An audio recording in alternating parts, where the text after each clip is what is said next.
Skill development is very important, এটা মাথায় রাখতে হবে। আমরা মনে করি ডাক্তার ইঞ্জিনিয়ার না হলে বোধহয় সমাজে আমি খুব পিছিয়ে পড়লাম, এই কালচার থাকবে না। আমাদের দেশের জনসংখ্যা বিশাল জনসংখ্যা, কর্মক্ষম জনসংখ্যা, আমরা তাদের কাজে লাগাতে পারি না। আমাদের ইয়াং লোকের সংখ্যা কিন্তু তুলনামূলকভাবে যেমন জাপান ওয়েস্টার্ন ওয়ার্ল্ডের তুলনায় আমাদের কিন্তু ইয়াং লোকের সংখ্যা অনেক বেশি।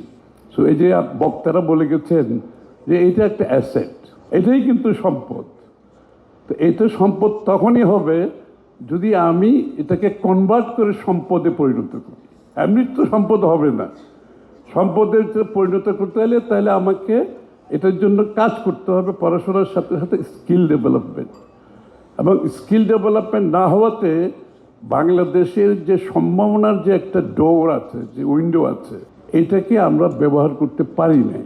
এবং আজকে যদি আপনি জাপানে যান, জাপানের মানুষ, বেশিরভাগ মানুষ কিন্তু বয়স্ক হয়ে গেছে, এরা কর্মক্ষম মানুষ নাই কিন্তু এখন আর, যে জন্য তারা সারা বিশ্ব থেকে এখন লোকজন নিয়ে যেতে হচ্ছে। কিন্তু আমাদের সুবিধা হচ্ছে বাংলাদেশের ডেমোগ্রাফি যেটা, সেই ডেমোগ্রাফিতে আমাদের ইয়াংয়ের সংখ্যা অনেক বেশি। কিন্তু এটাকে কনভার্ট করে যদি আমি সম্পদে পরিণত করতে না পারি, তো ইয়াংয়ের সংখ্যা তো সেটা ইয়াংয়ের থেকে গেল, সেটা কোনো কাজে আসছে না। যে জন্য দেখবেন আমাদের অনেক লোক, এই যে গার্মেন্টসে বলে গেল যে গার্মেন্টসে কিন্তু আমাদের মিড ম্যানেজমেন্টে স্কিলের জন্য অন্য বাইরে থেকে আনতে হয়, অথচ আমাদের দেশের জনসংখ্যা বিশাল জনসংখ্যা, কর্মক্ষম জনসংখ্যা, আমরা তাদের কাজে লাগাতে পারি না। সুতরাং skill development is very important, এটা মাথায় রাখতে হবে যে whatever it is you develop some skill, যাতে পরবর্তীতে ক্যারিয়ারে সবাইকে তো ডাক্তার ইঞ্জিনিয়ার হওয়ার দরকার নেই। আপনার যাদের স্কিল আছে তারা কিন্তু ডাক্তার ইঞ্জিনিয়ার থেকে আজকাল অনেক বেশি আয় করে, অনেক বেশি আয় করে। একটা প্লামার যে আয় করে, একটা ডাক্তারের থেকে অনেক বেশি আয় করে। আমি দেখেছি বিদেশে একটা প্লামারের টেলিফোন করে সে থেকে পাওয়াই যায় না, এত ব্যস্ত। আর যখন আসে পার আওয়ার বলে $100 দিতে হবে, আওয়ারও না, আমার মনে হয় পার আওয়ার $200-300 চার্জ করে। তো এই হচ্ছে একটা ইলেকট্রিশিয়ান, প্রপার ইলেকট্রিশিয়ান, একটা মেকানিক্যাল কাজ করে, এদের কিন্তু ভীষণ একটা demand.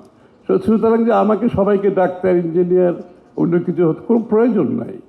So according to your interest, এটা সেই শুরুতে যেটা বলেছি, enjoy what you enjoy doing, যেটা তুমি এনজয় করবে সেটাই করবা।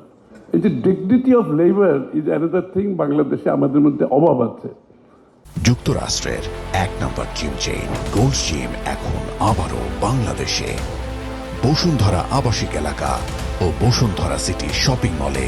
আমরা মনে করি ডাক্তার ইঞ্জিনিয়ার না হলে বোধহয় সমাজে আমি খুব পিছিয়ে পড়লাম, এই কালচার থাকবে না।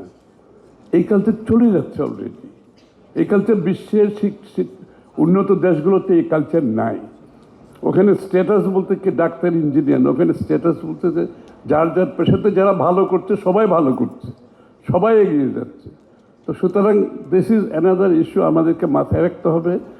আগামীর বাংলাদেশের যে আমাদের জন্য নতুন দুয়ার খুলছে, আমি যে নতুন বাংলাদেশের কথা ভাবছি, আমাদের যে মনোজগতে এই, আমি পলিটিক্স বেশি আনতে চাচ্ছি না এই আলোচনায়, যে আমাদের একজন ফ্যাসিস্ট ডিক্টেটর পালিয়ে যাওয়ার পরে বাংলাদেশের সকলের মনোজগতে একটা বড় পরিবর্তন হয়েছে না?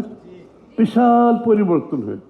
এবং এই মনোজগতের পরিবর্তনের সাথে সাথে আমাদের প্রত্যাশা জেগেছে, অনেক বড় প্রত্যাশা, অনেক বড় আকাঙ্ক্ষা জেগেছে।